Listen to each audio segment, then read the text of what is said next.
I put a lot of thought into it, and I have a lot of good ideas, and I see a lot of things with the clarity that God has given me.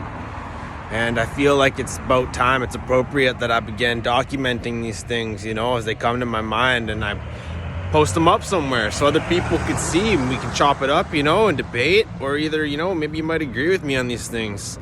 Anyways, the one thing that I was just thinking about here while I'm waiting for the bus, I just got off work, is how they're getting ready to implement cashless society here in Canada. And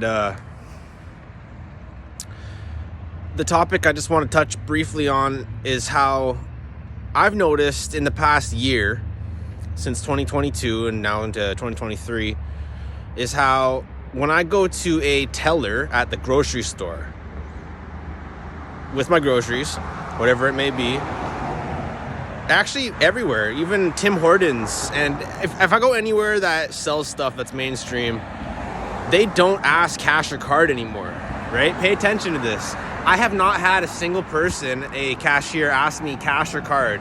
And that's how it used to be, man. I remember just even a couple years ago they'd ask you that, but now they don't even do that. They just are immediately programmed into hitting up the debit machine. I think that they're trained now to immediately believe, debit, right? They're gonna go to debit, right? Or credit. And I use cash, right? Because if you don't know, the only way to prevent a cashless society is to use cash, right? So I use cash mainly. Cash is king. But I'll tell them, I'm paying cash, and then they go, whoa, and then they'll press exit. But watch now. This is a test or a challenge, I should say, to any of you guys watching. I challenge you guys to, the next time you're at the store getting a coffee or some groceries or whatever, gas, whatnot, pay attention and notice how the teller is going to immediately assume that you're going to be using a card to tap to pay, right? Pay attention to that. I challenge you. And then come back and let me know what your findings are. Another thing, too, that I notice I want to mention on this topic is that the few times I have paid my card, I use the chip. I don't use tap. And I can give you some game on that.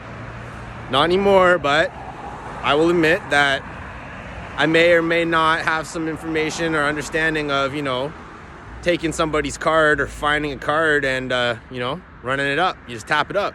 $100 limit, So it's like, I'm taking that off, right? So I took it off, and I recommend everybody does that too. Turn tap off. It's a free way to steal. It's incentive to steal your card. Anyways, I went to go put the chip in, and I had a cashier, a teller, tell me, you can just tap it, right? And I told her, I was like, I don't have tap. And she's like, so anyways, that's the homework. But cash is king. Use cash. We as a society can come together to prevent cashless society. My bus is almost here. But one thing too, right? I wouldn't have been able to get these organic farm fresh eggs from my boss's neighbor's house for $6 cash, right? If I wasn't able to use cash. So things like that are be gone. And they're gonna want you to get your GMO, soy-fed, caged up, growth hormone, pumped infused with estrogen, fake eggs, Walmart brand eggs, you know what I mean? Out of the factory eventually. You won't be able to get this goodness. So yeah, peace and love to all y'all. God bless you guys.